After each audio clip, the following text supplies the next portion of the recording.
Shiro once again felt as if he should have stayed behind. When they arrived at the Shiba Manor or hideout, two giant arms could be seen sticking out of the ground with staircase going down into the household. That alone should have set off alarms in his head. Next they met Kakaku. She seemed nice enough, until she began yelling at Ganju and Ichigo who had been glaring daggers at one another. He really didn't like loud obnoxious people. She seemed to finally notice Shiro, who began a countdown in his head as to how long before she called him a hollow. Instead she just grinned as spoke. "Well, aren't you the odd duck?"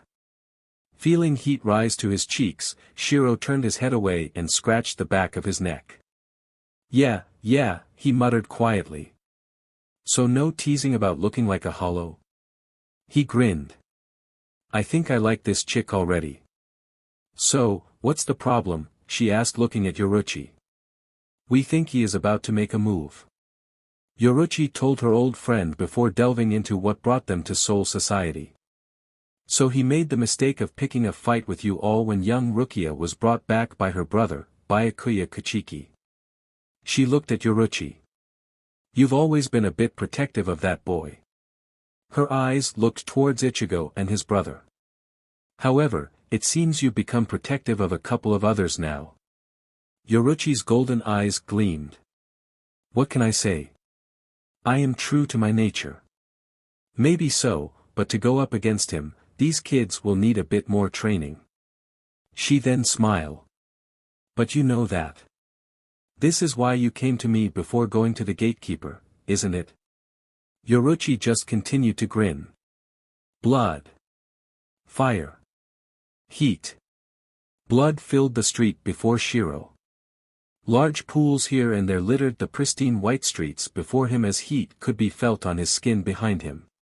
Turning, the white-haired teen stared in horror as the buildings and tall towers of the Seireitei burned with liquid fire that seemed to glow blue.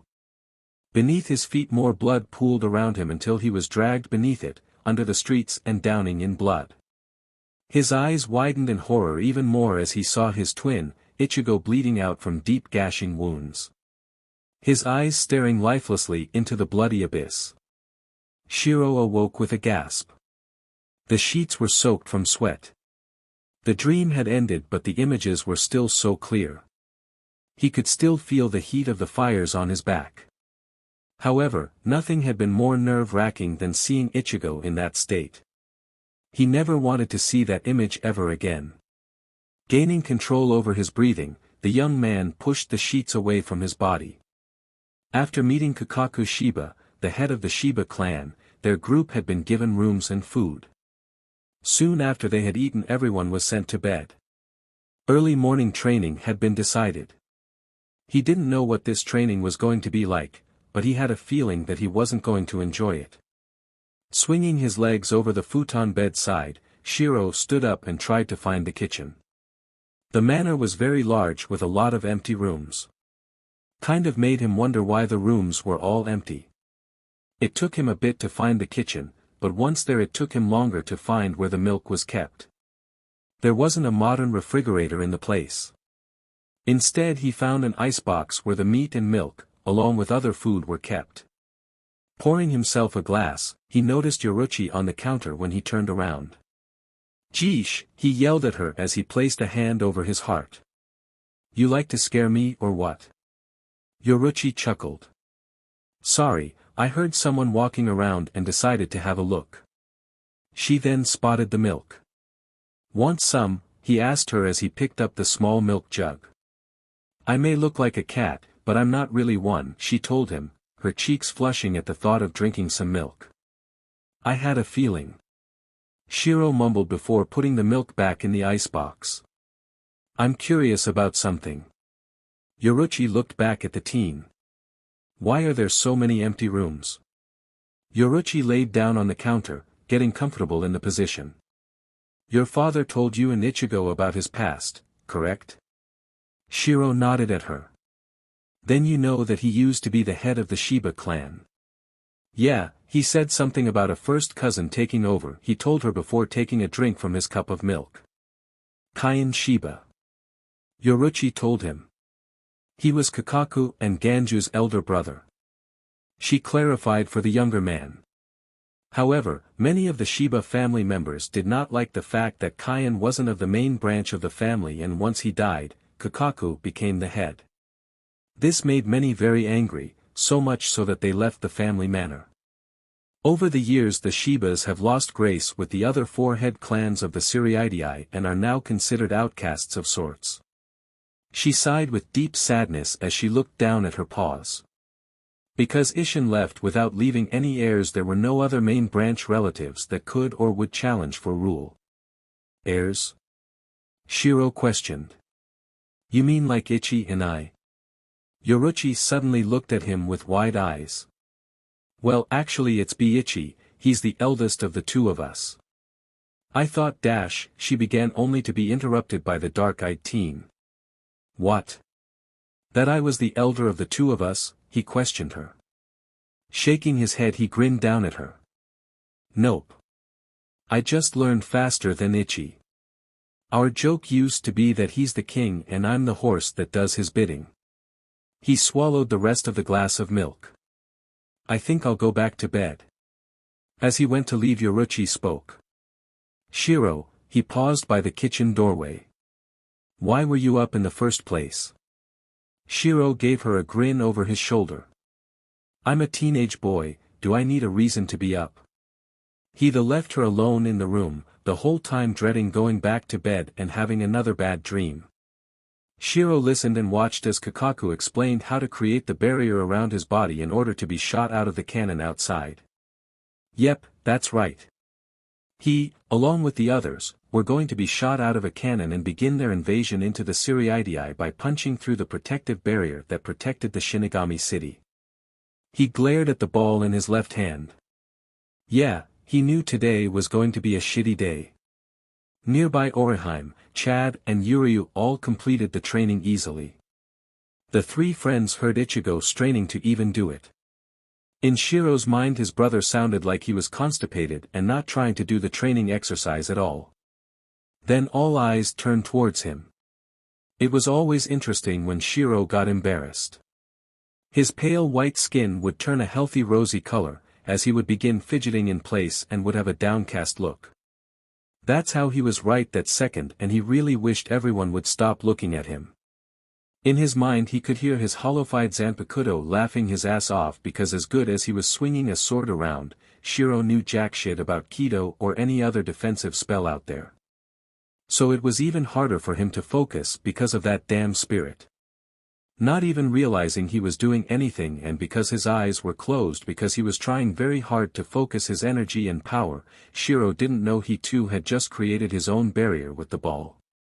Orihime's gasp caused him to open his eyes to look at her. Huh, he said as he noticed that he was now towering over everyone and floating in the air. What dash? Focus! Kakaku yelled at him. Do you want to kill us? You buffoon. You've concentrated too much energy. Let it flow outwards before the ball combusts. When the energy did drain, suddenly Shiro fell to the ground with a thud and causing Ichigo to burst out laughing. Yeah, today is a wonderful day.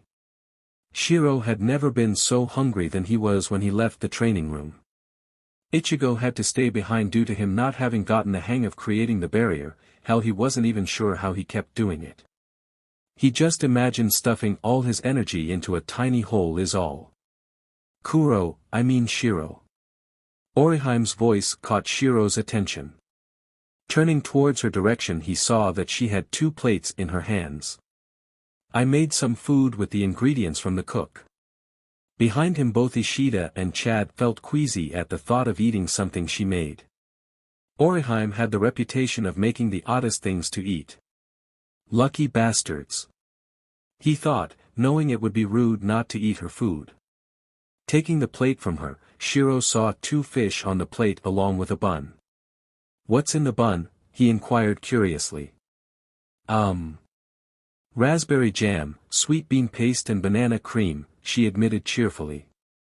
It wasn't the worst combination, but it really didn't sound good. His stomach rumbled loudly. Sighing, he smiled at her. Thanks. Oriheim's face suddenly lit up with her own smile as she went to sit down and eat, Shiro following her.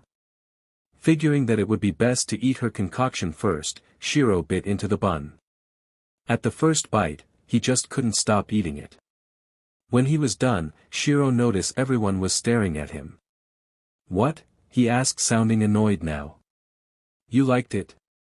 Oriheim inquired curiously. Truthfully, he had barely tasted it and had practically inhaled it. Food was food and he was starving. Yeah, he half lied. It wasn't like it was going to make him sick. She had yet to do that with any of her concoctions. They were just odd. Oriheim's beaming smile was worth the lie anyhow. He's lying. Both Yuryu and Chad were thinking at the same time. Shiro was about to start his fish when he felt something. Oh! He heard his sword say.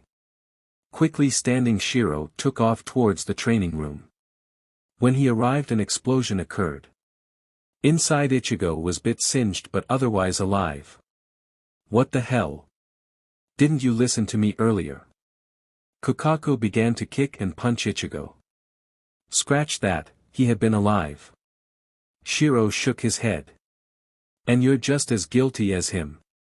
She yelled angrily at Ganju, who got the same beating as his brother. Walking away from the scene as quietly as he could, Shiro wanted nothing to do with his supposedly crazy cousin. He just wanted to finish his dinner and go to bed. Tomorrow was another day for abuse from that woman anyhow. Shiro yawned as he stood in front of Kukaku in the early morning hours. Ichigo had never gone to bed the night before, and for some odd reason Yoruchi was looking down like a beaten animal. Whatever the reason, he didn't want to know about it. I don't know the story behind your eyes, Kukaku began, only for Shiro to roll them at her. But I'm going to turn them into a distraction. Huh?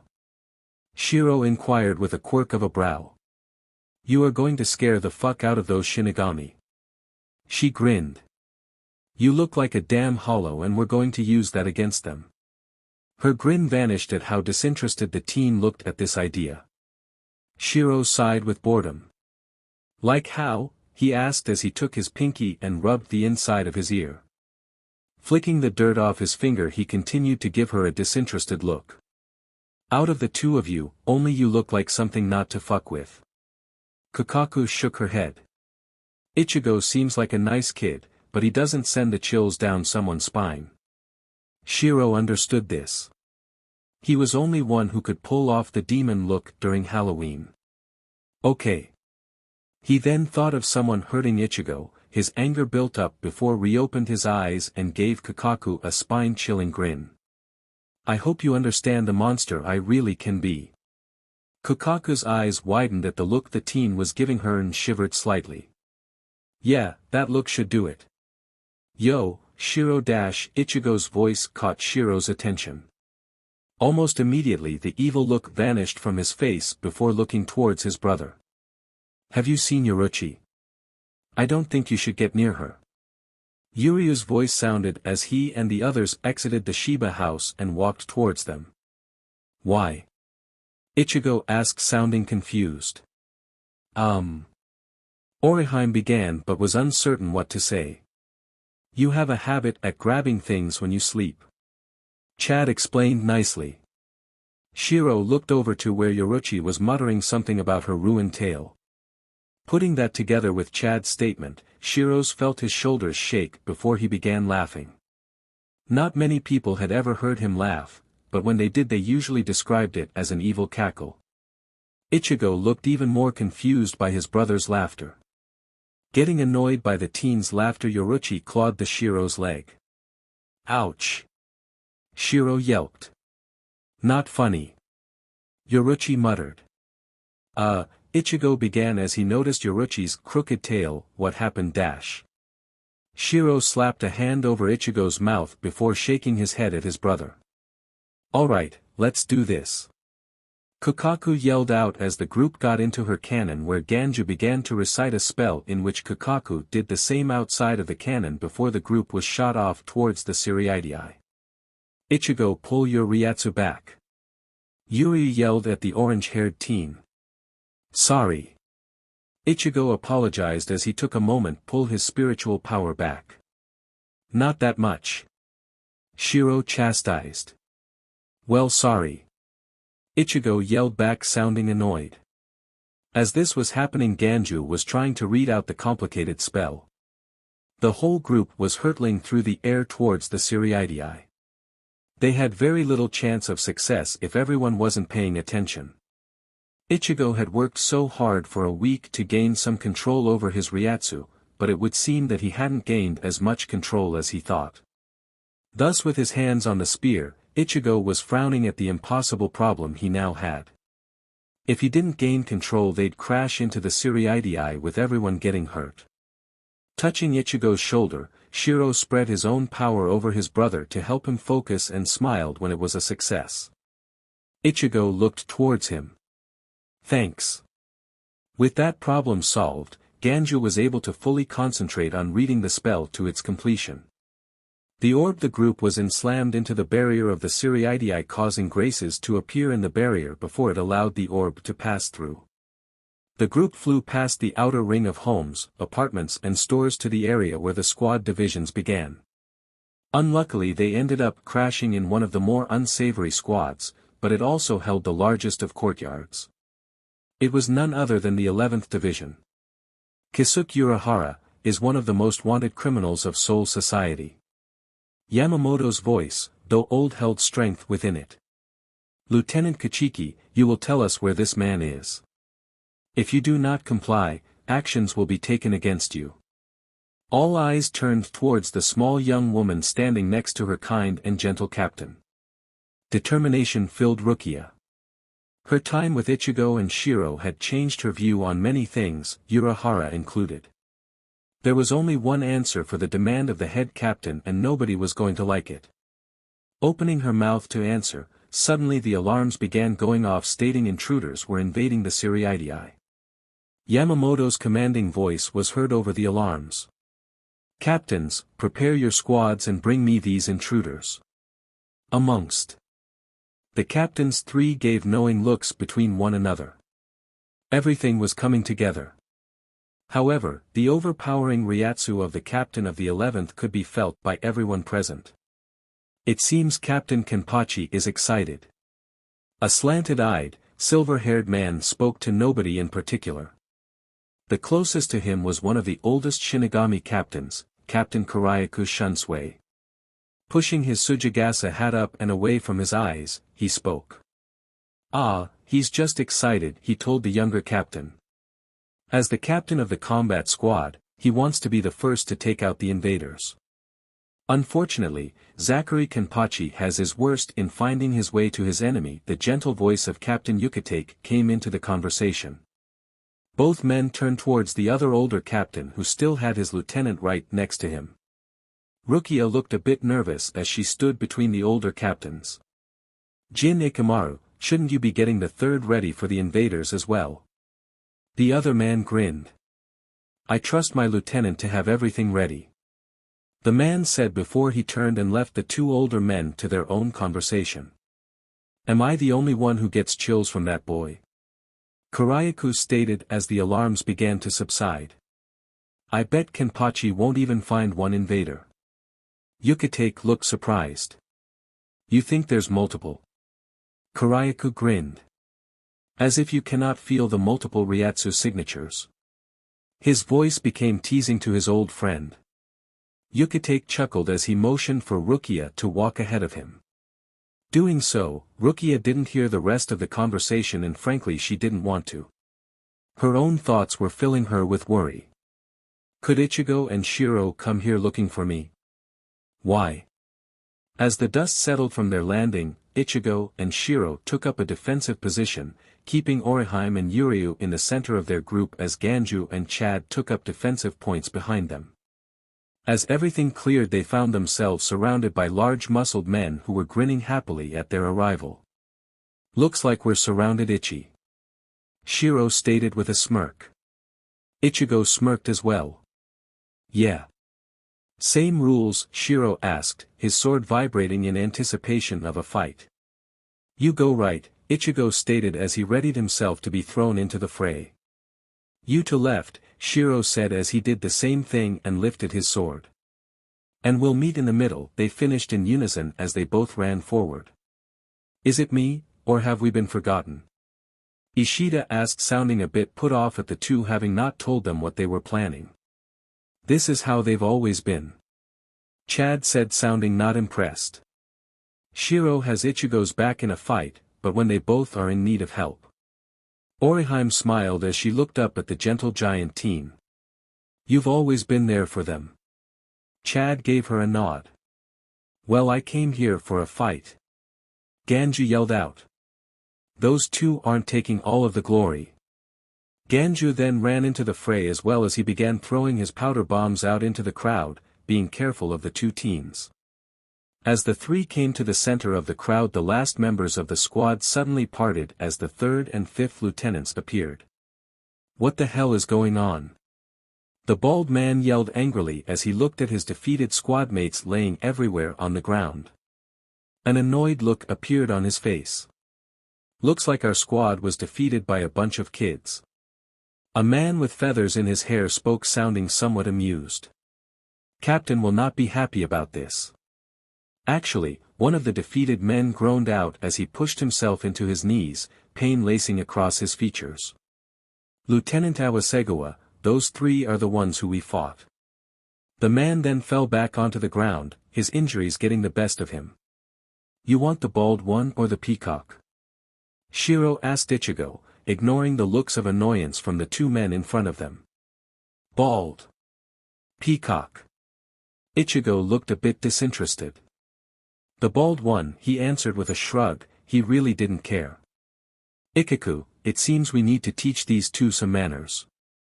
The one with feathers in his hair stated with an annoyed tone to his voice.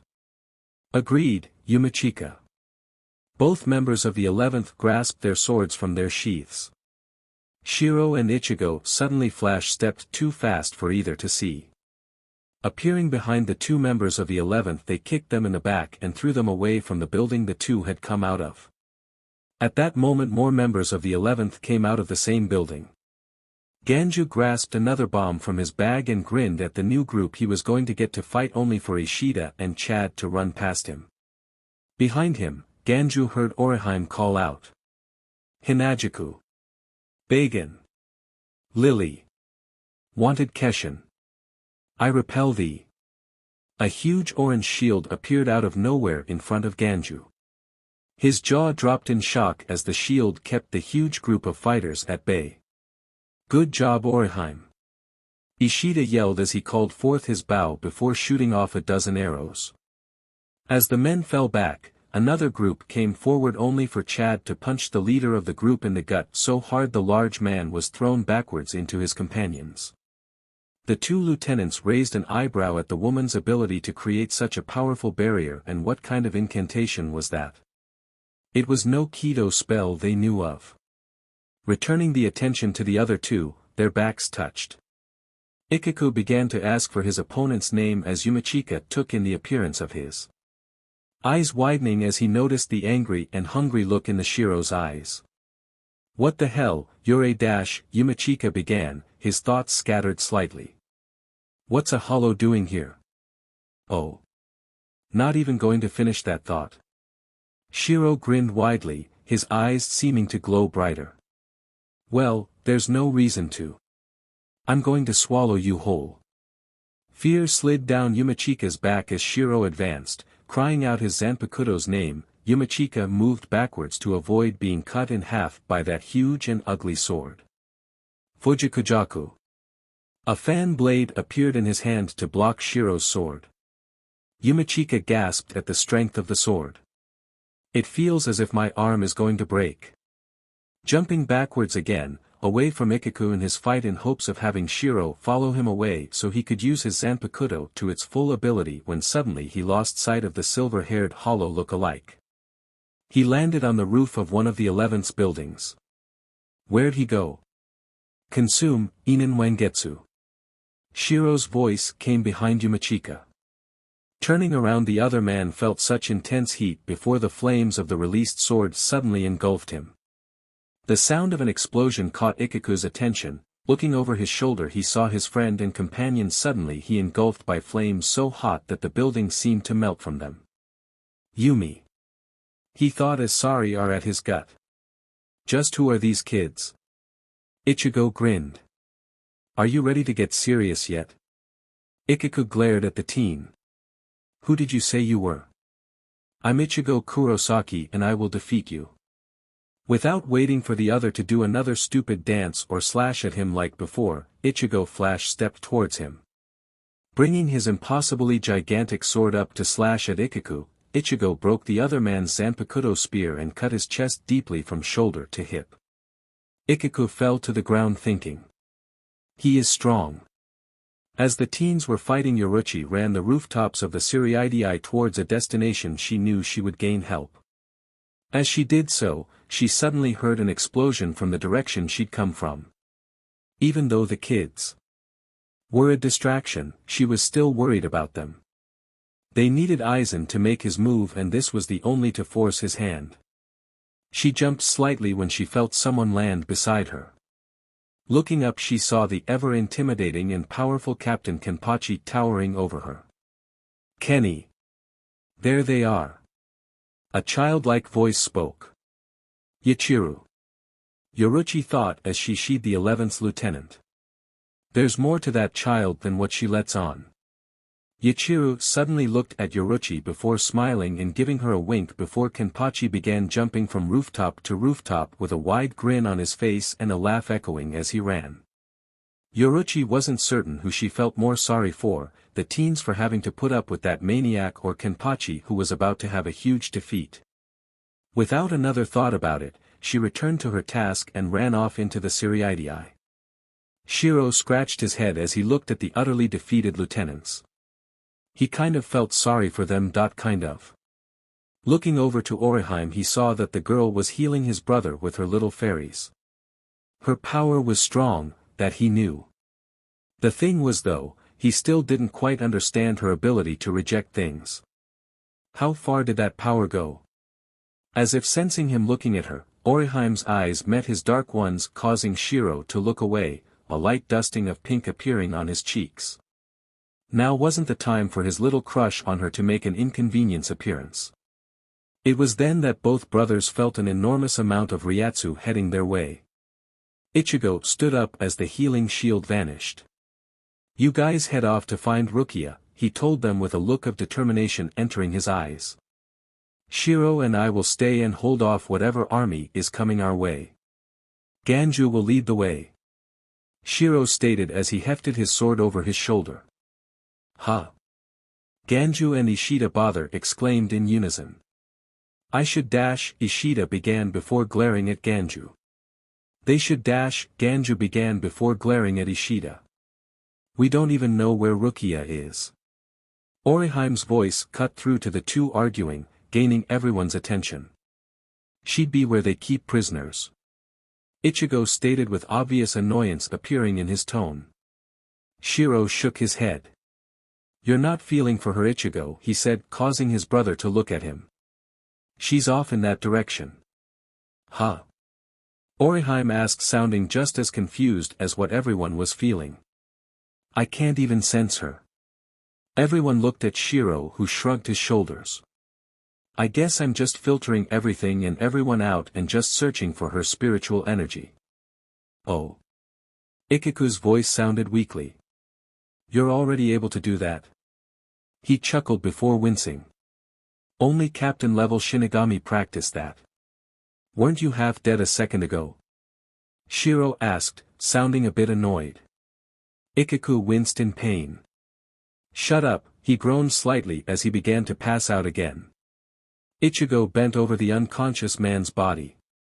Go, he told his friends who followed his order. Ichigo stood back up and looked at his twin. How many? Knowing very well that Shiro could sense Rukia, then he most likely could sense the army that was approaching them. Shiro grinned, his dark eyes shining as his body seemed to radiate excitement. Only one. As he answered as he gripped his sword tightly just as a single figure appeared at the gate of 11th Division. Kenpachi walked through the gates of his division expecting the same sight of his men carrying on with their duties. Instead, he came across a battlefield. His men were laying injured on the ground. Some had black eyes already forming or bruises littering their bodies. His two best fighters laid on the ground hurt worse than any of the others. Ikiku's injuries indicated a violent assailant with great power. Yumachika's injuries looked to be made from an incredible Kido attack. Neither were conscious. He was about to kick one awake when he felt something near. Years of instincts kicked in at that moment. He drew his sword from its sheath and turned to take on his assailant. His eyes widening in surprise as two young men stacked at the same moment. Swords drawn, they came down upon him hard. His arm felt like it was about to break from the sheer power the two youths were giving off as their swords hit his. The three blades sparked.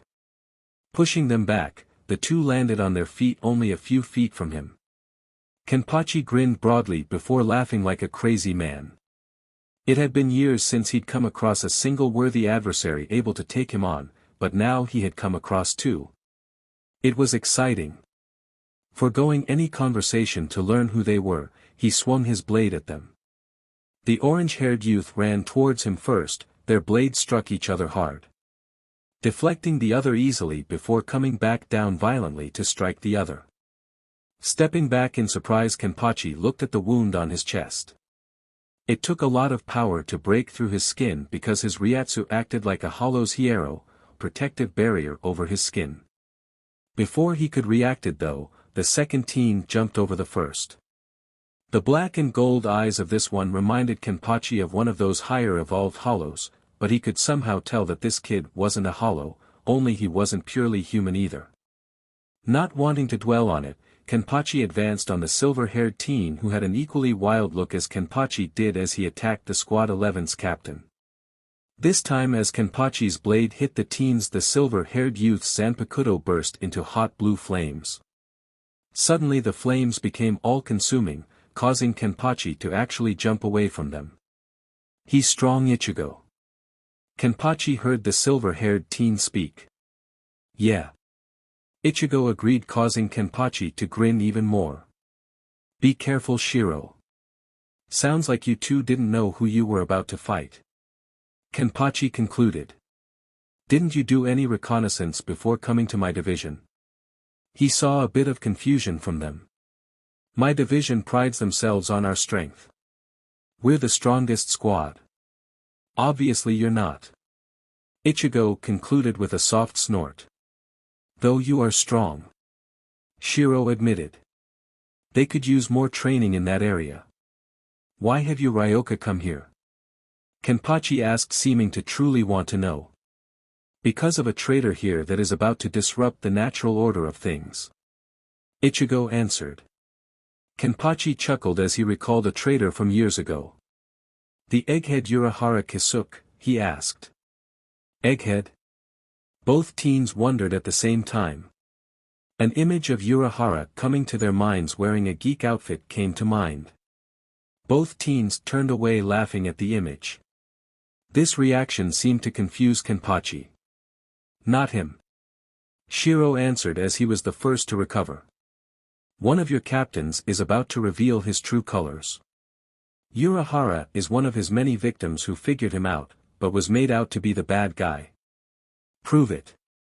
Kenpachi dared them, his sword lowering slightly. He wasn't one to persecute somebody if they truly were innocent. Neither teen could think of something that would prove Urahara's innocence. Not until Shiro remembered something. "Shinji. What was that?" Kenpachi inquired. There was no way he had heard that name spoken. The name of one of the captains who had been killed over 100 years ago. The creepy piano tooth, Shinji Hirako. Shiro answered, a grin appeared on his face as Kenpachi began laughing like a crazy person.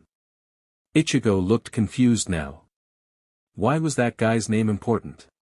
If you're calling him that name, you must have met him. Kenpachi concluded. Not sure who is crazier, him or that shoe-throwing bitch, Hiyori. Shiro stated, hoping he'd proven something. Kenpachi seemed to weigh his options. If he continued to fight these kids, he might have some fun, but if he helped them, he grinned. "I'm gonna help you kids." "Huh?" both inquired with confusion in their voices. "If there is a traitor, that means I'll get a better fight out of him than I will out of you too." He then turned around. "Ichigo." Suddenly a link-haired girl appeared out of literally nowhere. "Get those idiots a healer, then let's find this traitor." "Okay." The little pink-haired girl agreed. The two brothers look at each other. Was it them, or was that just say too easy? In the world of the living in their secret base, Shinji Hirako sneezed a third time, causing his fellow visors to look at him with strange looks. The former captain of the 5th Division groaned and swore somebody was talking about him again. Blood sprayed onto the streets of the Seireitei as Oriheim's hairpin fairies shot out from her and struck a foot soldier as Chad punched another in the face. Yuryu shot a dozen arrows at the remaining forces. Creating a force field around herself and her friends, the group prepared for the next attack. The Shinigami foot soldiers were preparing for another volley of attacks when a yell behind them caught their attention. "Stand down!" Turning around towards the booming voice, the group saw the imitating form of Captain Kenpachi. A pink-haired girl jumped off his back. "No more fighting these people." She pointed to the two boys next to Kenpachi. "White and orange have become our friends. So their friends are our friends." The group of soldiers looked confused at this new information. Same went for the group of friends from the living world. Ichigo grinned. "We made an ally." He shrugged. "He wants to fight the traitor." He pointed at Kenpachi. "Who's the strongest?" he inquired. Chad, the Kurosaki twins, answered unanimously. The teen in question looked at the other man that these foot soldiers obviously trusted and feared.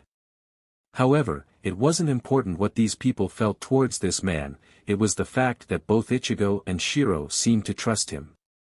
He had learned over the years to trust their instincts about people, which in turn meant he could trust this man. Kenpachi, on the other hand, didn't see what could make this kid so much stronger than the other two he had met today, but it didn't mean he didn't trust their assessment. There would undoubtedly be a fight to wherever these kids were going, and if what he had seen so far, meaning his own warriors being unconscious, these kids had potential to turn the Seireitei up on its ass. He couldn't wait to see how the almighty Captain Kuchiki was going to react to this kind of chaos. Rukia really couldn't understand it. Why would those risk everything to come here? She was angry at them. Their parents were going to lose them because of their ignorance. Idiots! She thought as she began pacing her room. Captain Yukitake had been allowed to take her back to the 13th, after all she hadn't committed treason or killed anyone. Her communication device had been looked over, all of her notes and unreceived messages to her captain had been accounted for. She had been dismissed by the head captain but was told to expect an inquiry on the whereabouts of Urahara Kisuke after the invasion force had been dealt with. Wringing her hands together, Rukia felt her nerves begin to fray slightly. She cared for those two idiots, whether she wanted to openly admit it or not, especially Ichigo. That boy, as stubborn as he was, his heart was usually in the right place when he acted on his instincts, which were usually right. Making her decision, Rukia went to open the shoji doors only for a knock to interrupt her. Opening her door, she was a bit shocked to see her captain standing there with a worried look upon his face. "Captain," she spoke, her shock evident her tone. "Lieutenant Kuchiki, may we talk for a moment?" The white-haired man looked through worried at his lieutenant. He knew what she'd been about to do. He had felt her nervous energy since returning to their division. He had hoped she would calm down as night had fallen, but her nerves seemed almost frayed by the time he had decided to come speak to her. He wanted to know why. Why were these Ryoka so important to her? "Of course, Captain," she spoke sincerely and kindly towards the older Shinigami captain. Closing the door behind him gently, Yukitake began to speak. "I want to hear about your experiences in the living world." He noticed how nervous she seemed and that she seemed to be itching to leave. I know the invading Ryoka are the children you mentioned in your reports. I also know you want to leave in order to find them. She looked surprised at this. I want to know why. Why are you willing to risk everything for them? Upon hearing her captain's gentle voice inquire, this made Rukia wonder if she could truly convey why she could do just that, risk everything. I don't know if I can explain it, she said with sincerity. She's not denying it. Shiro was astonished. Of all the warriors that had come into his division, Rukia was one of the few who never disobeyed any order or gone against her superior officer. Then start from the beginning. Tell me everything that happened, including what wasn't in the reports. Rukia turned and sat on the tatami floor. Pointing to the spot in front of her, she waited for her captain to take a seat. This will take a moment or two. He gave a nod in understanding. Rukia began with the night she had sensed the enormous spiritual energy and how it led her to the Kurosaki household.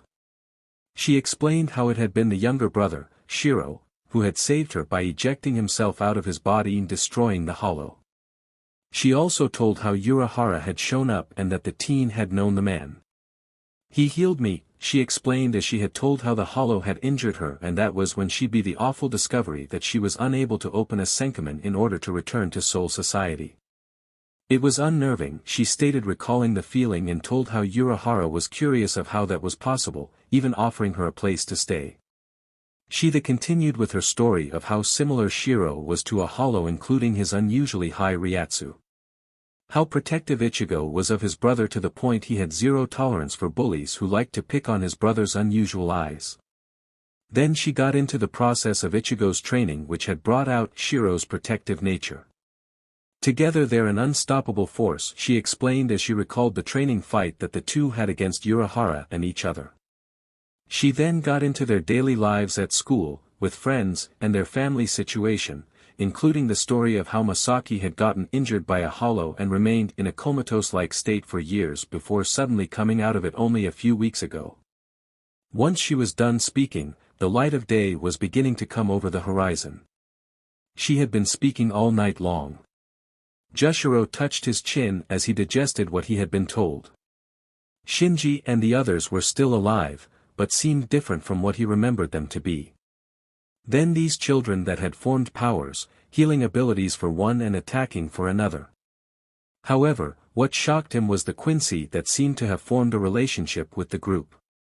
In all, the two boys and their friends had created a tight-knit group that was willing to protect those needing it or keep each other safe.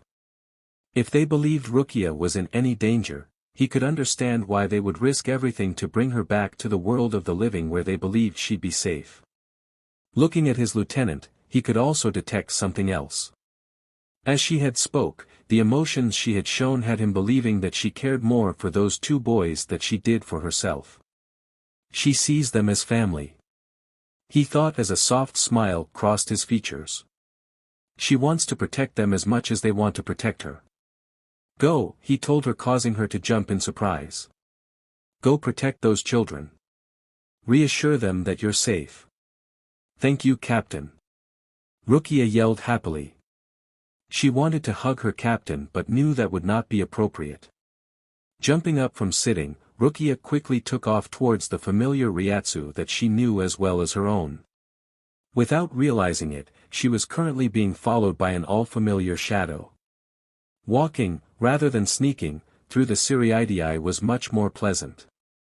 Ichigo and Shiro took in the sights of the tall walls, clay rooftops, and the imposing structures. The place was interesting, and if they weren't on a mission they both knew they would enjoy exploring the place a bit more. Looking behind them, Ichigo noticed how his friends were a bit more at ease with Kenpachi and his crew on their side rather having them as their enemies. Truth be told, so was he. Ishida, on the other hand, looked a bit twitchy, but that wasn't really anything new. Quinces and Shinigami had a history of being enemies, something Ichigo couldn't grasp. They would benefit each other if they were allies. As he had learned over the last few months, if they had any chance at keeping the balance of souls, they would need each other. Not paying attention, Ichigo had almost slammed into the body in front of him. Shiro turned and raised a pale brow at his brother. Ichigo scratched the back of his neck in embarrassment. Turning back towards the front, Shiro saw what had caused Kenpachi to stop and gulp slightly. In front of them was none other than Rukia. "Captain Kenpachi!" Rukia yelled out. Never had she expected Ichigo and Shiro to be captured by that man. Seriously. What are those two thinking? She went to speak again only for Ichigo to speak as he sidestepped the large captain. "Yo, Rukia," he waved at her before walking up to her. "Is something wrong?" "Wrong?" she thought. "Really? Idiot. What the hell are you doing here?" Ichigo looked a bit shocked at her statement before smirking. "Oh, you know, saving the day kind of stuff." "Huh?" she wondered. What does he mean? Voicing her thoughts, she spoke. "What do you dash?" Shiro knew these two would drag things on for a while, so he stepped in. "There's a traitor here in the Seireitei and we're here to ensure his plans go sideways." Rukia seemed a bit unsure how to continue. Shiro pointed up at Kenpachi. "Seemed like a good idea to get this guy on our side." "Captain?" she questioned, seeming unsure if this was the case or if they were being duped somehow. "They promised a good fight." Kenpachi answered with a shrug, the bells in his hair making sound as Ichigo peered over his shoulder at her. "And we like a good fight." He grinned down at the younger lieutenant. Rukia suddenly felt as if the air around her had changed. Turning slightly, she saw a storm of pink flying at her. It parted around her body and headed straight towards Ichigo and Shiro, who were suddenly shielded by Kenpachi as he stepped in front of them. When the pink petals retreated, Kenpachi was heard laughing and had been barely touched by the attack. "Was wonderin' when you would show up, brother." Rukia breathed out, her anxiety suddenly rising exponentially. Swallowing the lump forming her throat, Rukia knew something bad was going to happen now. Her brother Byakuya Kuchiki would not have stepped into a battle without first knowing who he was about to fight. This only meant he had been following her. "Why are you with these Ryoka?" Byakuya Kuchiki's voice was as level and calm as always, however, Rukia could sense his anger in the undertone of his voice. "They promised a good fight." Kenpachi answered as he drew his sword. "I am not disappointed either." He grinned as his eyes became wildlike with the anticipation of a battle. Rushing past the young lieutenant, Kenpachi sliced his sword down upon Byakuya's head. Moving only his hand, Byakuya called back the pink petals that were his sword at the barbarian that dared side with their enemy. As the many sharp petals cut at Kenpachi's skin, Byakuya suddenly realized they were doing minimal damage to the demon that was Kenpachi. Flash stepping away to a higher level, he aimed his next attack at the two boys nearest Rukia, only for the silver-haired one to bat the petal blades away with a single swing of his Zanpakuto. Shiro was beginning to get annoyed with this guy. Though he had barely spoken to them, the air of superiority was stinking up the air around him, and that just pissed Shiro off. "Nice trick, flower boy." Shiro sneered at the nobleman, causing him to frown at Shiro. "But we don't have time to play your noble game." As the fury of pink-bladed petals came at him, Shiro vanished from sight at a higher speed of flash step. Shiro reappeared inside of Byakuya's safe zone, slammed the butt end of his sword into Byakuya's gut before taking his elbow and slamming it down onto the doubled-over noble's head, knocking him out completely. As the petals vanished and returned to the sword-sealed form, Shiro picked both the Zanpakuto and its master up before dropping down onto the ground. Landing on his feet, Shiro heard Kenpachi groan out. "You could have let me destroy him." Looking at the other man, Shiro raised a pale brow. "Is he pouting?" Rukia watched Shiro gently place her brother on the ground before handing her Byakuya's Zanpakuto. "You may want to stay here until he awakens." "What about you guys?" she asked, wondering who this traitor was that they had mentioned. "We'll be fine, Rukia," Ichigo assured her with a genuine smile. Turning back towards Kenpachi. Now you're sure this is the way to the fifth, right? TCH. Kenpachi said with annoyance. He might now be the best at knowing where things were, but he knew where that bastard's place. Of course. He turned away from the teens and continued to walk towards the other divisions, all the while thinking how dangerous Shiro really was. If he could take out a captain-class Shinigami without breaking a sweat, he wondered just how big of a fight the boy really could give the supposed traitor. You know that feeling you get that says don't do that or that's a really bad idea? Well, Uryu was getting that feeling again. The first time he had it since meeting Kurosaki was the day he challenged him. The second time was when he was training at the Shibas. The next time was when Shiro knocked that captain out like a light. As of now he was getting it again. His gut was telling him, no, begging him to listen. They had barely gone 15 minutes when they were stopped by a dark-skinned man with a visor across his eyes. This man was trouble, but Uryu was uncertain as to how much trouble. Kenpachi, the man spoke with an even tone to his voice. Both Shiro and Ichigo felt a bit apprehensive. Urahara had told them of 3 men to be wary of. A silver-haired, snake-eyed man named Jin Ikamaru. The second a dark-skinned, blind man named Tosen Kaname. According to Urahara, these 2 men were underlings to the traitor Aizen Sosuke. All 3 were powerful captains of the 3rd, 5th and 9th divisions. However, it would seem fate had brought them face to face with one of these men a bit sooner than they had planned. Either you have captured these Ryoka children or you have abandoned your convictions as a captain and turned traitor. The man's voice had taken on an edge to it as he continued to speak. Funny, I was about to say something similar, Tosen. Kenpachi replied. You know it never set well with me how a weak punk-ass man as yourself made captain so quickly. You're not even half the captain as that Dick Kensei was. He grinned. Nor are you as fun to fight. With that he charged towards Tosen, never hearing the release command of the other captain Sanpakuto. Total and utter darkness covered the group. Moments before the release had been called out, both of the Kurosaki twins had motioned their friends to get behind them. With their backs towards each other, Orihime called out her shield as the dark orb covered their group. With Kenpachi outside of Orihime's shield he couldn't see what they could. The giant of a man didn't move even as Tosen brought his sword down upon his shoulder and cut him. Blood gushed out of the wound in an instant. The group gasped. He didn't move. Chad spoke what they all were thinking. Why? Orihime's voice wavered. What do you think of a world without sound or light? Tosen asked Kenpachi. Is it frightening? He sounded slightly proud. The only one who can escape this is the one who wields Suzumushi. Kenpachi made a move to turn towards Tosen, but he was once again cut, this time on the side. Kenny!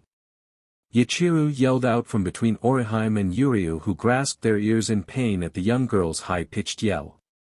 It's useless, you cannot dash, Tosen began as suddenly Kenpachi swung his sword at him, almost striking the blind man. Kenpachi chuckled.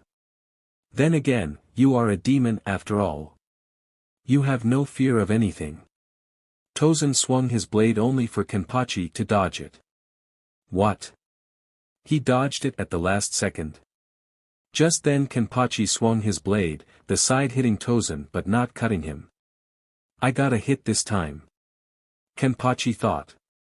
This Bankai that destroys the senses is a nuisance, however, I still have my sense of touch. He made an annoyed look. But this is getting boring. It's more fun when I get to slash something and kill it. Damn it. Use your instincts, Kenny. Yachiru yelled out at him. Kenpachi grinned like a crazy man, causing his companions to question his sanity. They watched in horror as Tosen thrust his blade through the larger man only for Kenpachi to grasp his wrist and slash his sword downward at the man. I can see you and hear you now. Kenpachi yelled at Tosen. Is it because he's touching me? Tosen questioned himself. I cannot lose to the likes of you.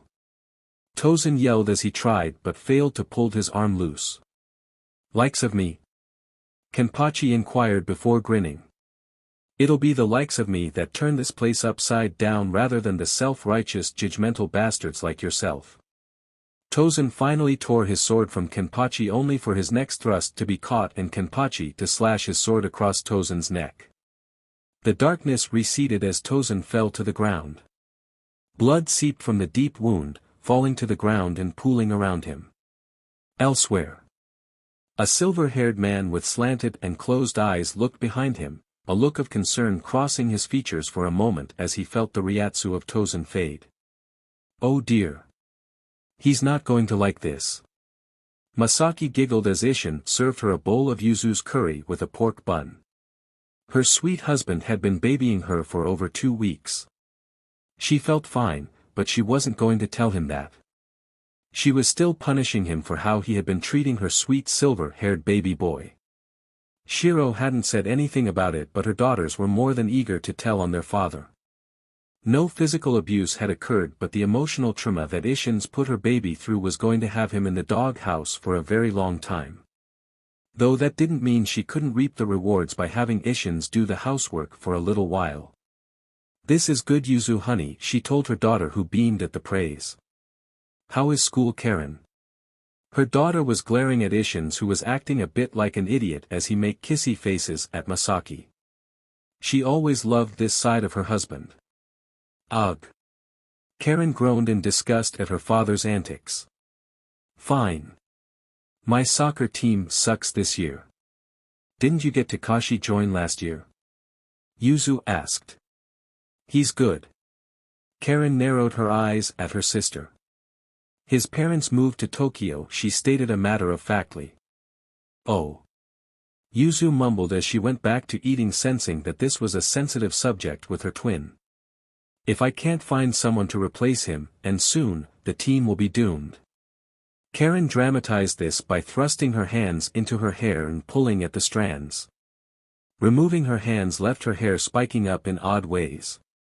Masaki covered her mouth to stop herself from laughing at the sight of her daughter's hair.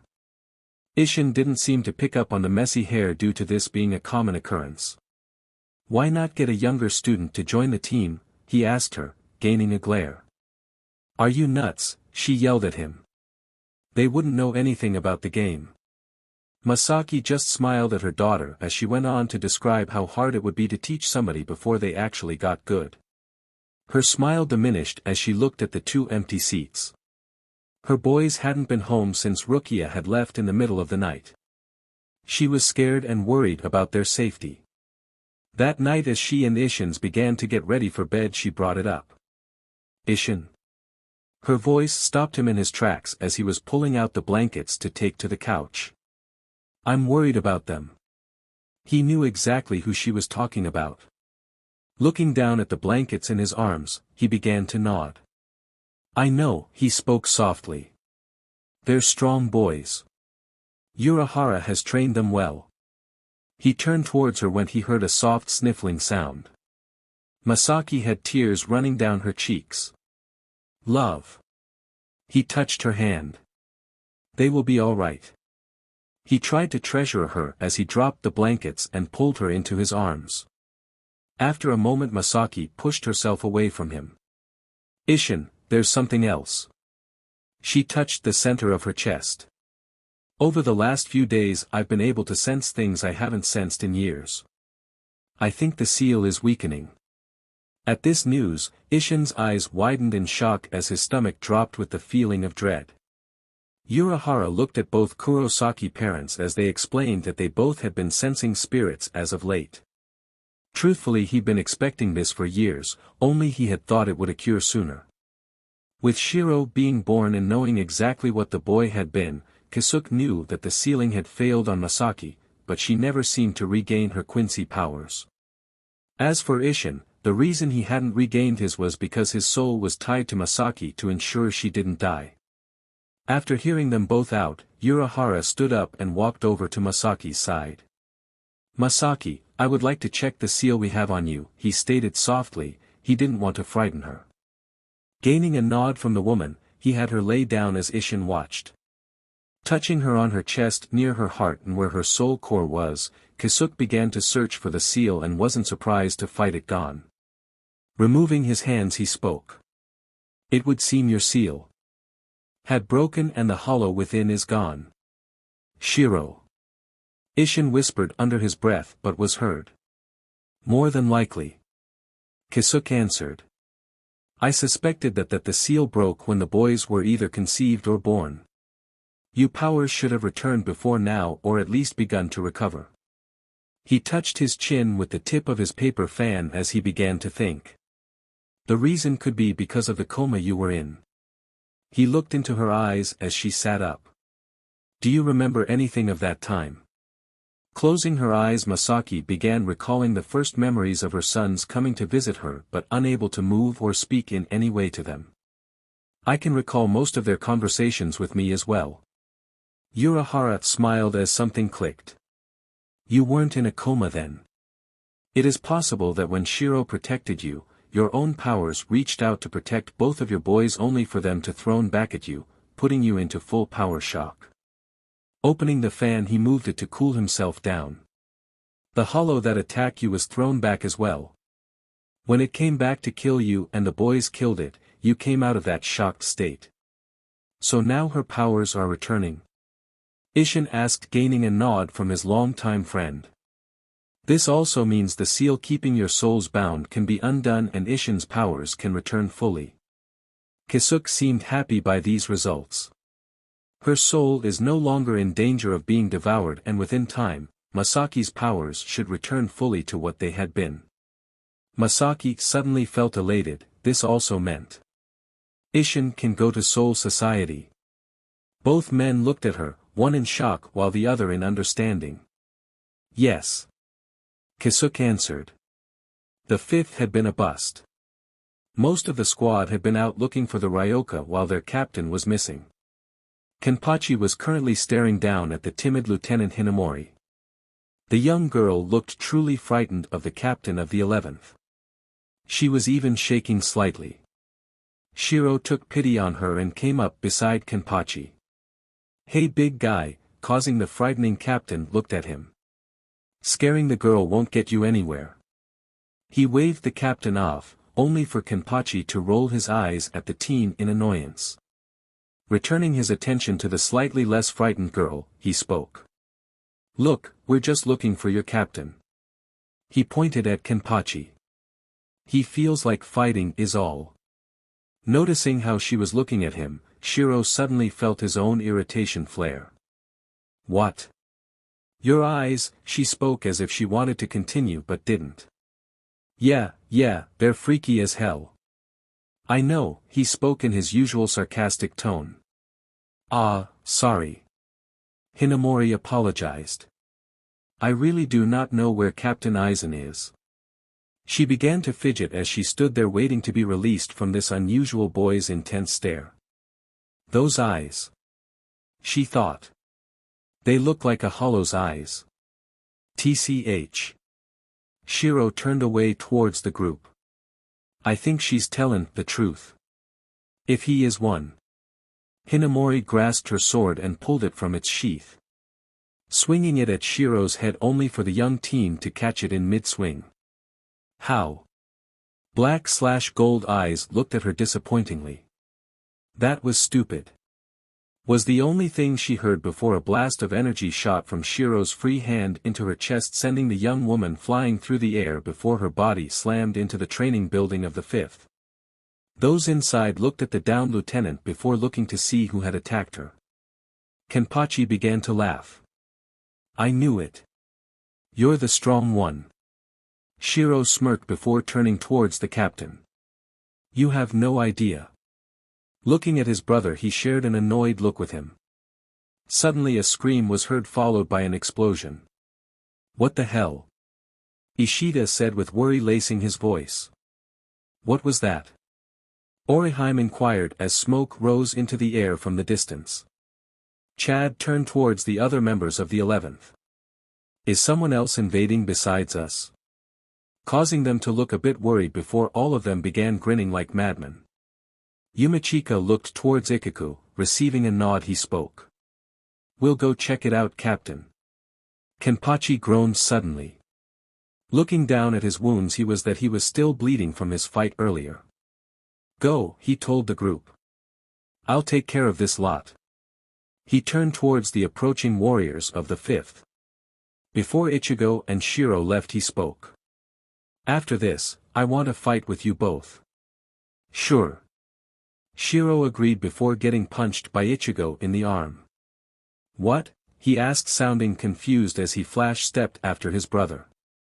Neither realizing that a battle was about to happen that would either make them stronger than ever or break them forever. 12 hours before. Within the captain meeting halls, every captain of the Gotii stood awaiting Rukia's words. Amongst them was the youngest captain and one that was called a prodigy. A white-haired, short and young Captain Toshiro Hitsugaya of the 10th stayed quiet throughout the entire meeting, but was carefully listening to everything being said. He was coming up with a conclusion that though Lieutenant Kuchiki had been in the living world for several months, it was determined that she was not at fault. However, she had come into contact with several spiritually endowed teenage humans and possibly even the traitor. This alone didn't make sense. Former Captain Urahara had been off their radar for over 100 years. Meaning, he had purposely made himself known to the lieutenant. Why? He wondered as he touched his chin in deep thought. Could it be his claims of innocence were true? He shook his head. No. That can't. He then recalled his former captain, Captain Isshin Shiba, had once commented on believing in Urahara's innocence before being killed by an unknown hollow. His thoughts were interrupted by the bellowing of the head captain's voice. Keisuke Urahara is one of the most wanted criminals of Seoul society.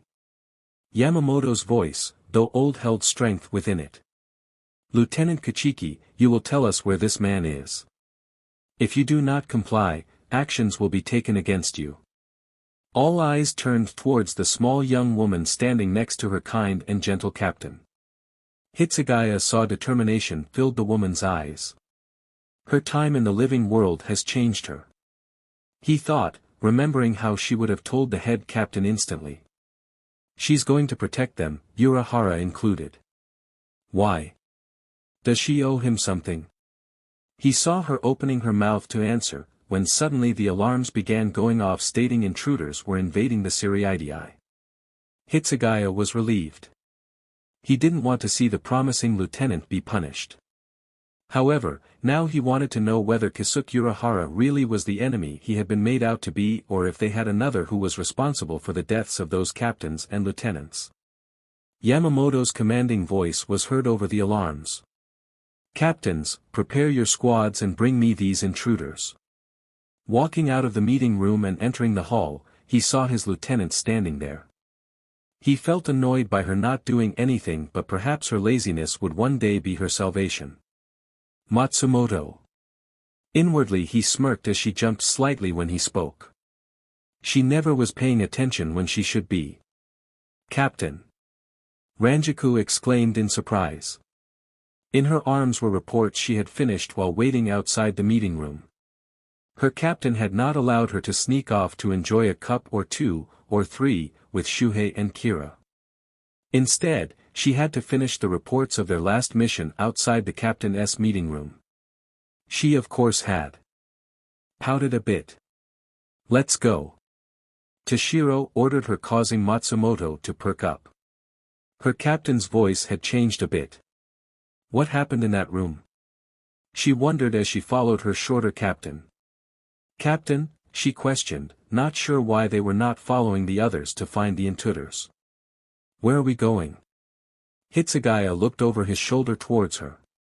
We are going to the Hall of Records, he told her with a definite tone to his voice. I believe we may have been tricked into believing one of own was an enemy when another might be the true instigator. Ranjaku cocked her head to the side in confusion. Who, Captain? She inquired, but received silence as her answer. Upon arriving in the Hall of Records, Matsumoto found herself feeling a bit intimidated by all the shelves filled with books with names upon them. Everything is recorded here. From the moment one becomes a part of the Gotii to their deaths. Hitsugaya spoke as they walked past the wall of books. This place used to be taken care of by the bookkeeper, until it was automated by the creator of the Research and Development Institute. Matsumoto's eyes widened at this information. She had heard of that man, everyone had by now, and if you hadn't, you'd been living under a rock for the last century. They turned down a second hall and approaching the large computer screen. The screen automatically turned on. This is the new bookkeeper, though a lot of the older captains still use physical books to look into the records, he finished explaining. Approaching the keyboard, he typed into the search engine the name, Keisuke Urahara. In the living world at the Urahara Shoten, the former captain and now exile, Urahara saw the light on one of his computers to off. Looking towards the sleeping Masaki, Keisuke stood up and walked over to the computer. Tensai appeared behind him. "Boss?" he questioned his friend.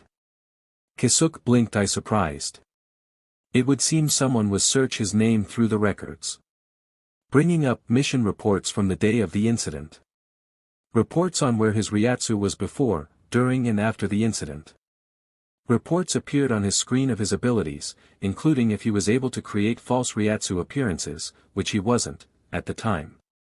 "Somebody is about to get themselves killed," he muttered quietly. "How do we prevent that?" Tensai inquired with concern. "We can't," Urahara stated with sadness in his voice. In the center of the Seireitei Park, a ball of energy formed a senkaman with a royal clan seal upon it. Stepping out of it, a man with dark hair, a torn haori upon his left arm, who wore the Shinigami uniform. Isshin Shiba, now Isshin Kurosaki, stepped into Soul Society for the first time in 20 years. With a burst of energy he vanished into thin air as he used his faster flash step and headed towards his boy's position. At that same moment Hitsugaya was putting together the truth and found himself in a difficult position that was soon cut clear when Matsumoto's scream pierced the halls of records.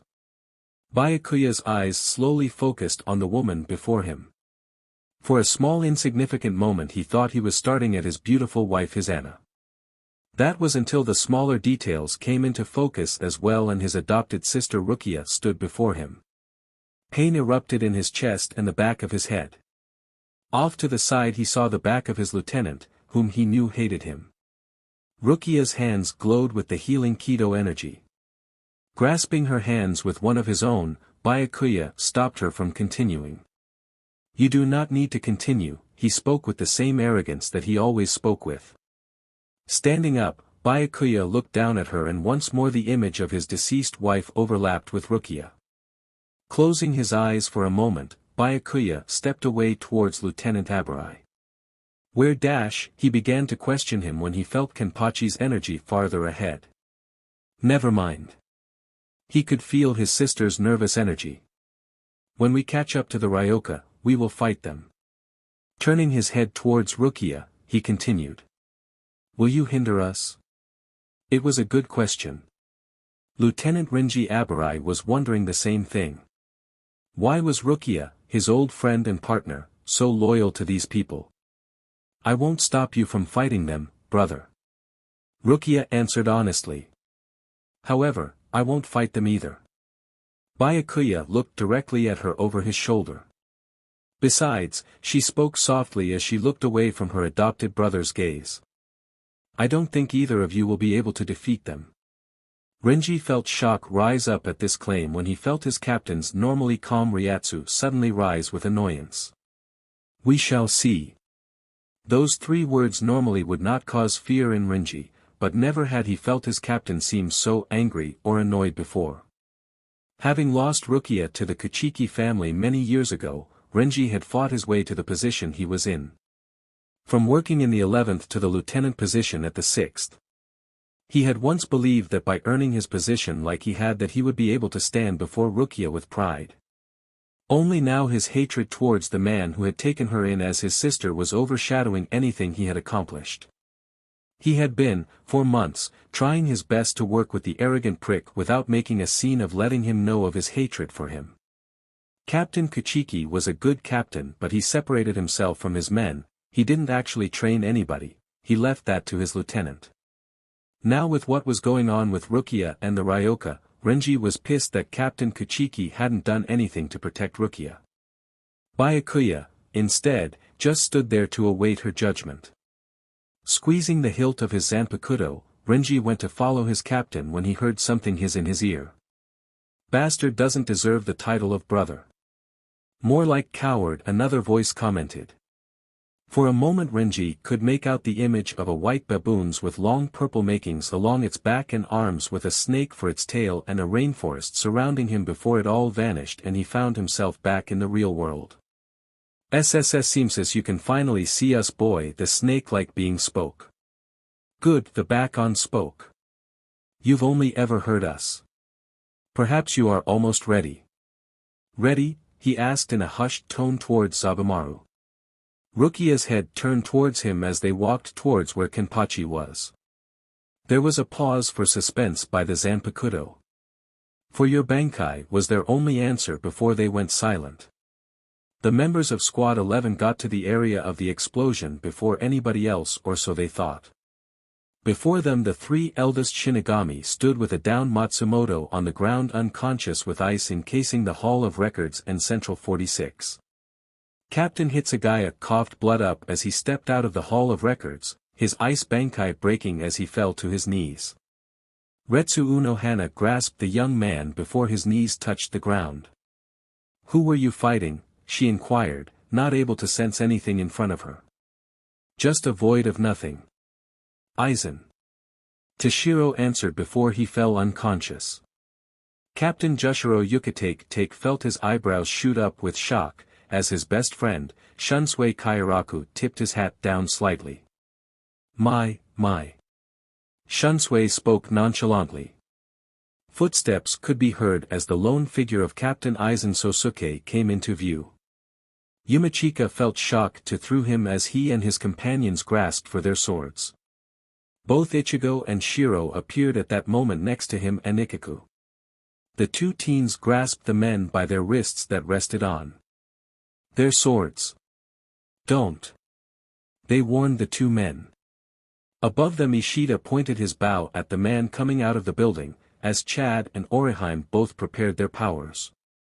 For the first time, both young men got their first look at the most evil man in all of Soul Society. Their minds went back to the conversation with Urahara before they came here. This man was responsible for Shinji and the others being turned into what they were. He was responsible for Urahara being exiled from his home. Shiro felt something land on his shoulder and smiled as he felt Yoruchi's familiar energy. Be careful, she warned them. He's been forced to reveal himself, he will be unpredictable. Captain Aizen. No, you have no right to be called captain. Retsu Unohana spoke, her anger hidden beneath the calm exterior she had years to created. She was angry that this man had harmed Shiro and his lieutenant, and possibly many others over the years. The traitorous Sosuke Aizen. Captain Unohana. Aizen spoke smoothly as his eyes scanned the small crowd before him. Other than the three oldest Shinigami, he didn't believe he had much to worry about until he spotted the two Kurosaki boys and smirked. Did you realize I was here before anyone else, or was it the screams that brought you here? She was silent. To harm Shiro here at the Hall of Records only means you were trying to prevent him from seeing something you do not want exposed. She spoke as if she never heard his question. But why would you do that? Especially when we have Ryoka running amok in the Seireitei. Why indeed, was his response.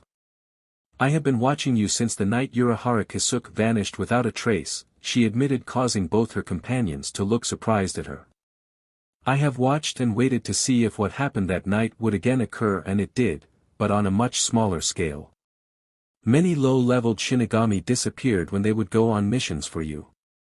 Then 20 years ago, Isshin Shiba vanished. You stated he had died by the hands of an unknown white hollow who did not have a visible hollow hole. She paused in her speaker when she saw him grin. You could not have known this if you were not there to see it, and if you had seen it, why did you not assist Captain Shiba? Then of course there's the fact that you were in the Seireitei at the time this happened, although you were also seeing the living world at the same time. This couldn't happen unless you created a doll of yourself to act in your place when you needed it to. Aizen clapped. Very good, he congratulated her. But you are only partially right. He lifted his hand and duplicate Aizen stood there. At the same moment both young men looked away as to not be exposed to what he was doing. Interesting. Urahara, you warned them, didn't you? Aizen grinned. This is not a doll. A gasp left Yukate's mouth. When did you dash? When did I get this? He asked the white-haired captain. I have always had it. I was holding it in my hand right from the start. It's just I didn't allow you to see it until now. What does that mean? Yukate inquired, feeling at a loss here. Kairaku stayed silent as his hat his eyes. I will show you, he answered. Break down, Kyoka Suijetsu. The body vanished revealing it was instead a Zanpakuto. That can't be. Yumachika gasped quietly when suddenly a man with short white hair appeared through white cloth in the air that spun around the two. I am thoroughly impressed that you four figured me out, but it is for nothing, he grinned, glasses flashed slightly. We will not see one another again like this. Goodbye. A flash of light and the two men had teleported away. Damn it. Everyone turned around to see Zachary Kenpachi standing there looking disappointed.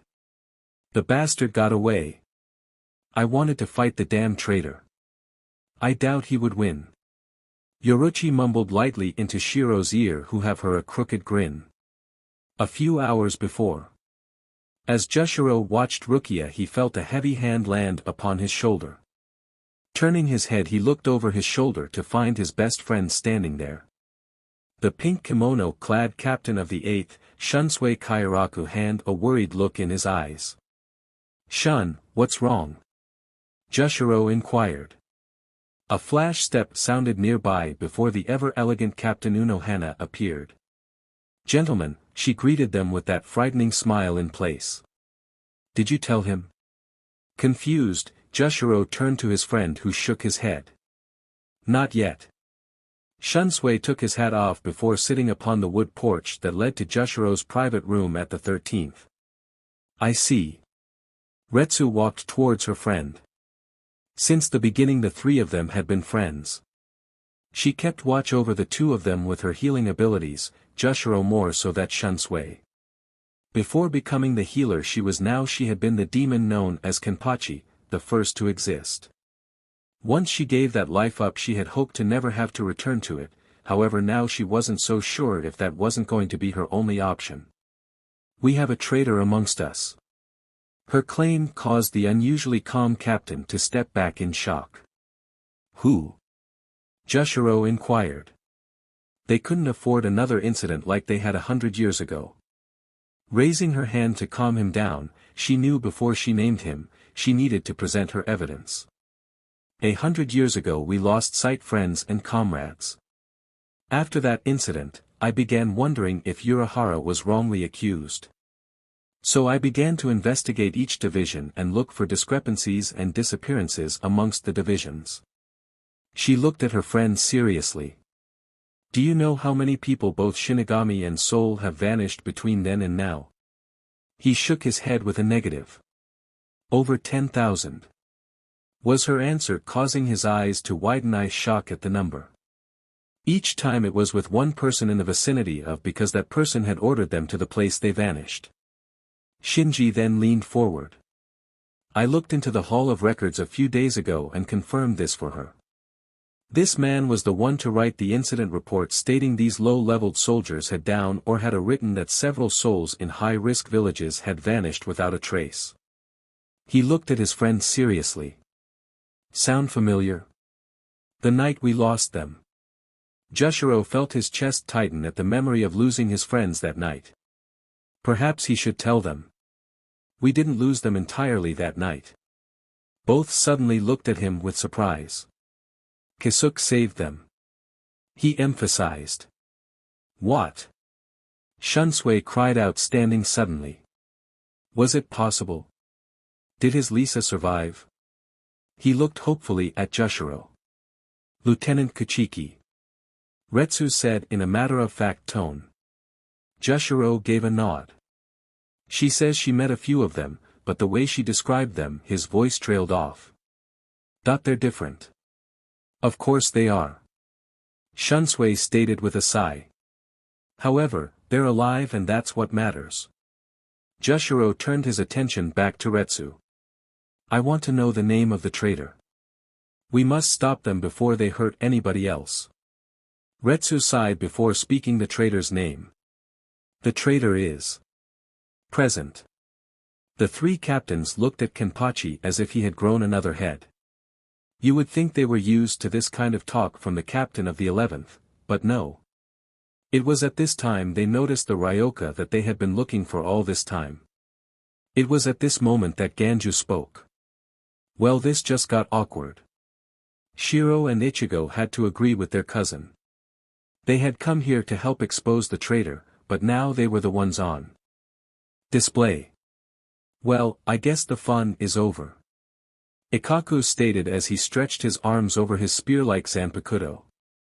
At that moment Captain Toshiro groaned. Both boys gave each other a nod.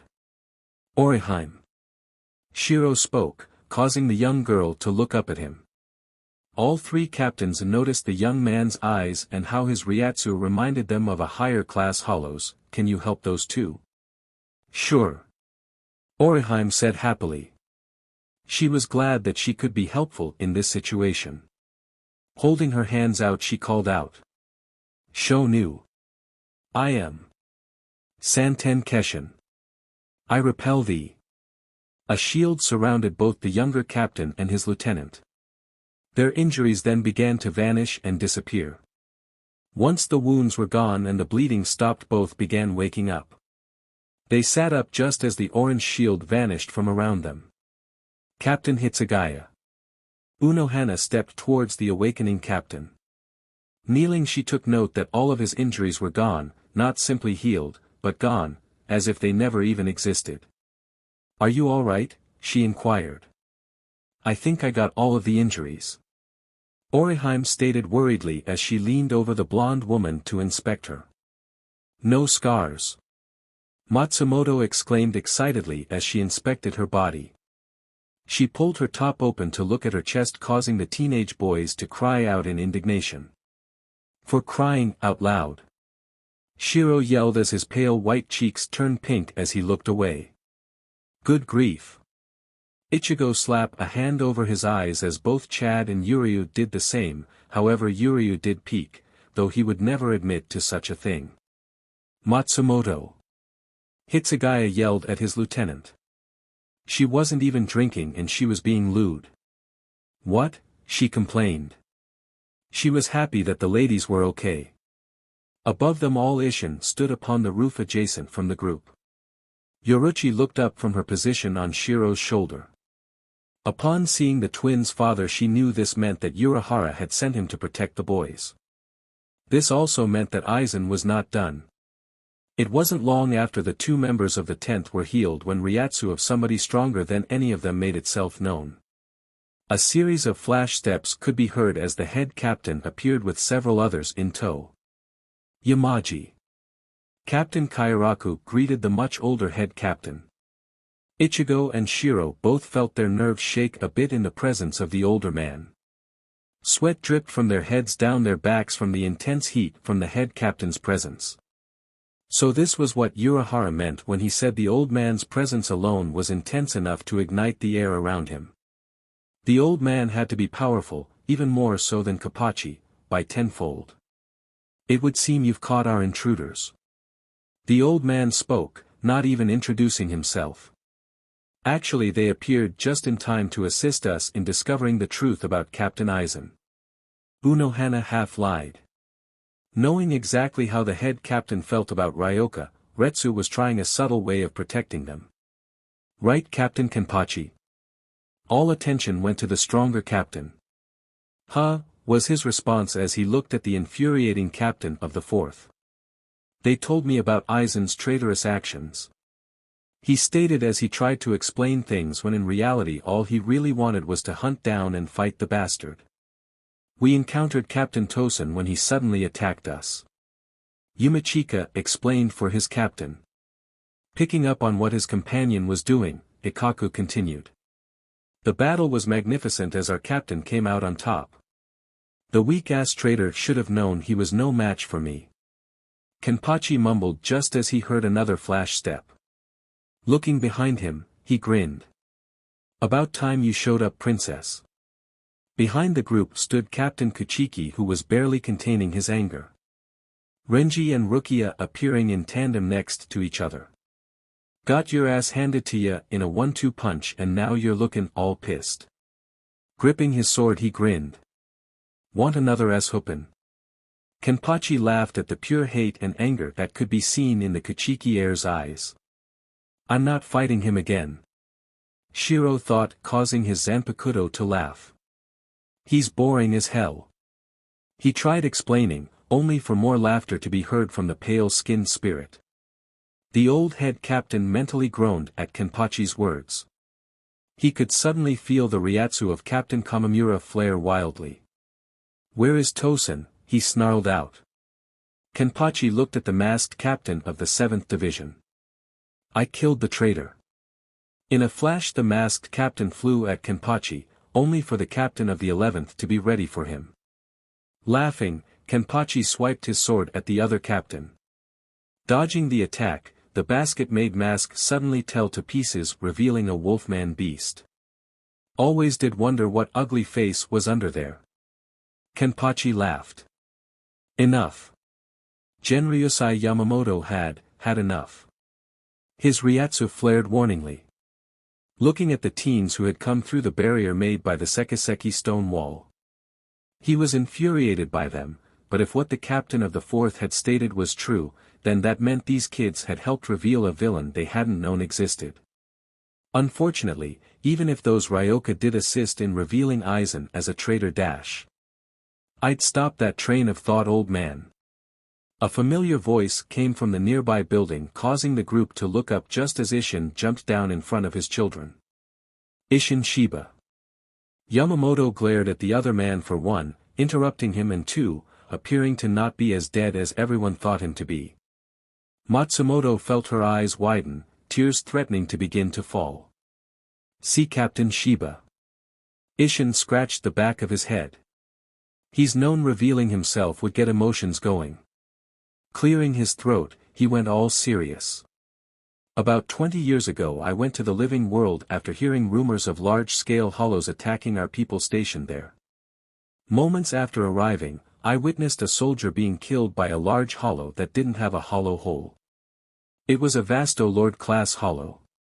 This caused a few to gasp. This type of hollow was extremely powerful and hard to kill. This was where Isshin had to lie a bit. I killed the hollow, but was severely injured. My powers began to fade and my ryatsu began to fade. I was dying. He crossed his arms over his chest as he continued. Aizen appeared and would have finished me off when none other than Kisuke Urahara showed up. Aizen revealed that he had created that hollow as an experiment. Urahara fought him off and proceeded to focus on saving my life. He then pointed to the 2 boys. Those 2 are my sons from the woman I married in the living world. He then grinned. Before I left my post, I was the leader of the Shiba clan. So that makes them my heirs, and therefore they and their friends are protected by the Shiba clan, which still recognizes me as a part of it. What does that all mean? Ichigo asked Shiro, who have his brother a shrug. How was he supposed to know? It means you're protected from being reprimanded by the head captain. Rukia's voice sounded behind them. She suddenly grasped both of them by their ears. But that doesn't mean I can't yell at you too. The teens gave out a cry of pain. How could either of you be so stupid? She proceeded to hit both of them with her fists. When suddenly Orihime grasped her from behind and hugged her. I'm so glad you're okay, Rukia. Orihime yelled happily. Both boys rubbed their ears, but were smiling as Rukia focused her attention on the rest of the group by yelling at each of them. Reprimanding them for coming to Soul Society and doing things that weren't their duty to do and fighting captains of all things. Renji felt his eyes widen as he watched how Rukia interacted with the human teenagers. She was acting like her old self.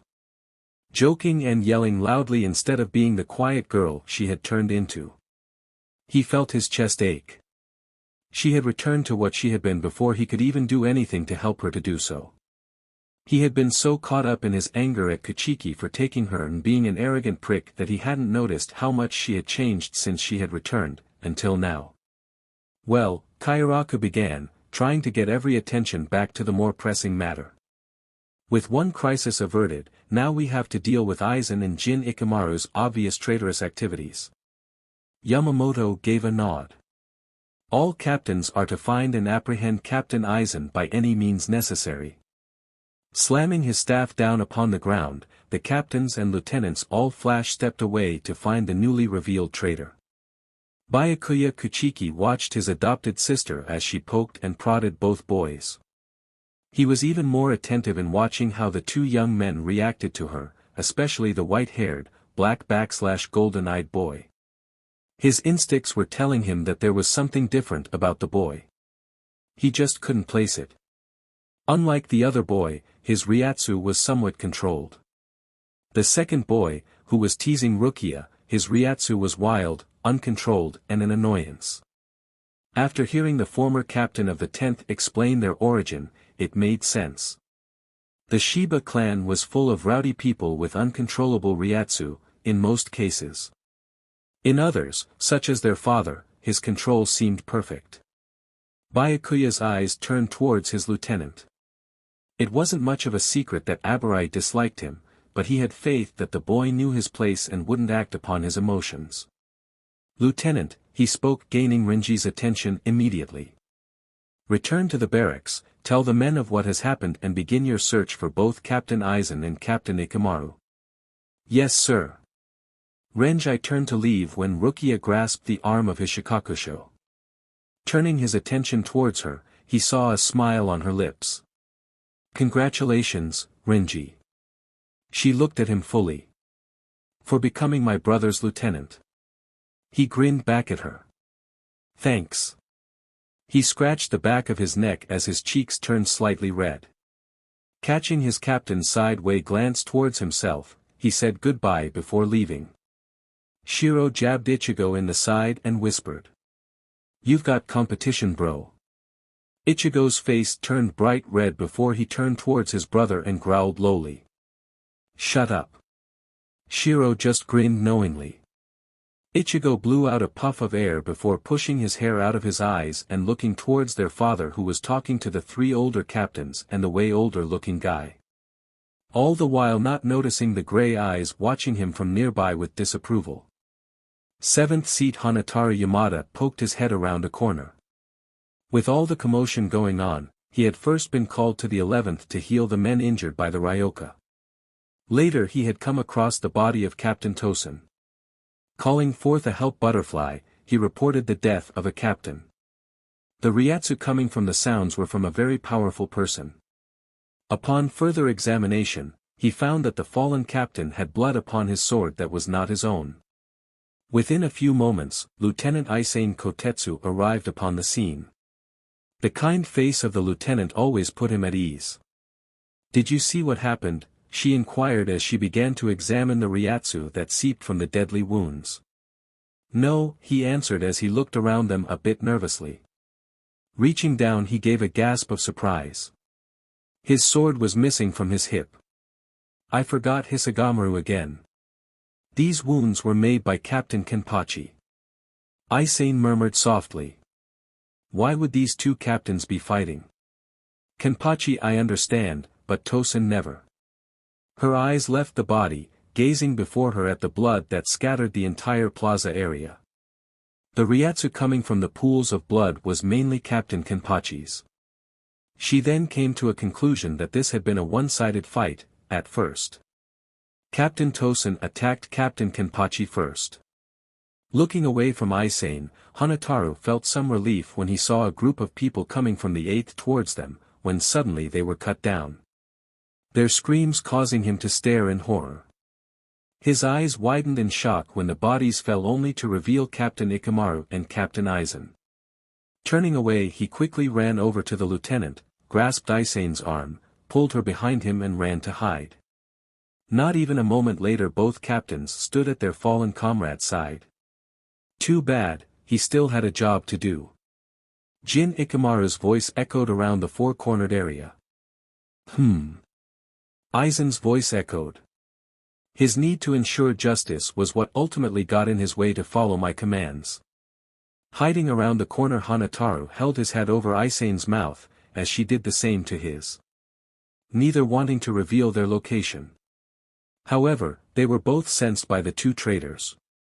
Oh. Jin's voice was heard. Seems Unohana has a few stragglers out here. The sound of his sword leaving its sheath was heard by the two lieutenants. Take care of them.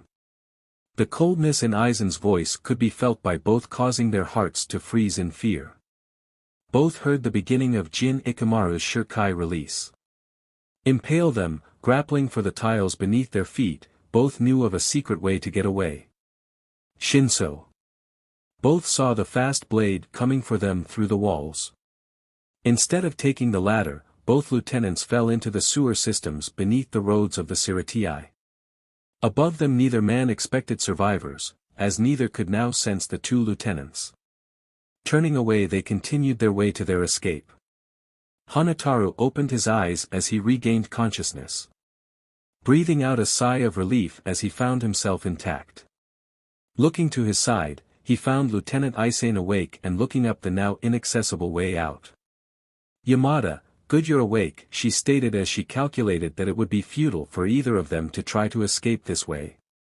We need to make our way to the next junction in order to leave the sewers. Looking up, Hanataru was that the ladder up was completely destroyed and the entrance was steaming.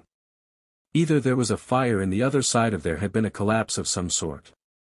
That was when he remembered grabbing his senior officer and pulling her down just as Captain Ikamaru had tried to kill them. I know a shortcut, ma'am. He then noticed how she was limping. Bending down, he examined the gaping sound on the side of her leg.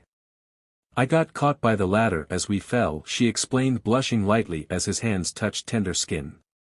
I've already used some healing Kido to stop the bleeding. I will be fine, Lieutenant Yamada, she assured him as she began limping away him. He began, causing her to turn towards him. The shortcut is this way. He pointed the opposite way she was heading. Sighing, she turned back towards him. Taking the lead, Hanataru realized how now would have been a good time not to forget his sword back at the barracks. Ichigo turned towards his cousin who was starting at Isshin with a frown. I guess this means you'll be going back to Kakaku. Before he began looking at Rukia like she was something disgusting. Ganju still had a frown upon his face as he turned to look at Ichigo, his eyes burning with determination. Oi, Ichigo. Who is that woman to you that you were talking to? Huh? Ichigo questioned with a raised eyebrow before scratching the back of his head, his three friends listening in for his answer. Rukia, he answered as he crossed his arms over his chest. She's my friend. Idiot. Ishida mumbled under his breath, Chad nodding in agreement. Orihime giggled. Hush, she said quietly before glancing at Shiro, who winked at her. He was listening to his idiot brother too. Orihime blushed red. You're one to talk. Ishida muttered. He didn't understand how someone as sweet as Orihime could be crushing on someone like Shiro. He knew the other boy was a former hollow turned human, but still that didn't make any sense. You have no idea who that woman is. Ganju growled, his hands turning into fists. She killed my brother. By now, the captains present could hear Ganju's claims. Kaien. Right? Ichigo asked, remembering Rukia talk about the man with such devotion. She also told him about the night the man had died. Yeah. I know, his answer surprised Ganju. He went out to kill the hollow possessing his wife only to be possessed by it. He fought to regain sanity and control, but was quickly losing the battle. Captain Yukate's condition flared up at a critical time, forcing Rukia to fight Kaien. She struck him when he fell upon her. He died thanking her for killing him and asking forgiveness that it had to be her that had to do so. TSH. Ganju felt disgust towards the story. He didn't believe it. He still believed she was a murderer. Rukia respected your brother and used everything he ever taught her to ensure I wouldn't be stupid and get myself killed. Ichigo told him, trying really hard to defuse Ganju's anger. And if you don't believe me, I'll hit you over the head until you do. Ichigo grinned as he raised his fist at Ganju. I'd like to see you try. Ganju growled as he raised his fists. Yukitake sighed a breath of relief as stress melted out from his shoulders. Isshin's chuckle was heard by the older captain. You're laughing? Kairaku inquired, having heard the Shiba boys yelling. Ichigo has always had an unusual ability to draw people towards him, both violent and kind ones. He sighed. This also meant he had the ability to escalate something or cause it to dissipate. His eyes softened. I heard what happened to Kaien and was worried that someone from my clan would take this moment to get revenge. Looks like I worried for no reason. He watched Ichigo dodge Ganju's strike only for his quieter son come up behind Ganju, wrap an arm around the other man's neck and not release him until he fainted from lack of oxygen. About your other boy? Ignorant began, knowing full well that he wasn't the only one noticing the hollow-like features of Ryatsu. Perfectly normal. Isshin told him. It took me forever to notice it and get past his hollow features, but he is normal. He smiled as he watched his two boys for a moment. Just different. Yukitake chuckled. That's good to know. His voice then grew more serious. However, now we have to find Aizen. Kairaku nodded before looking back at Isshin. Any ideas where he would go? Before Isshin responded, the file on the ground suddenly moved before lifting away and revealing the two healers from the fourth. Both looking relieved at seeing their captain along with the others.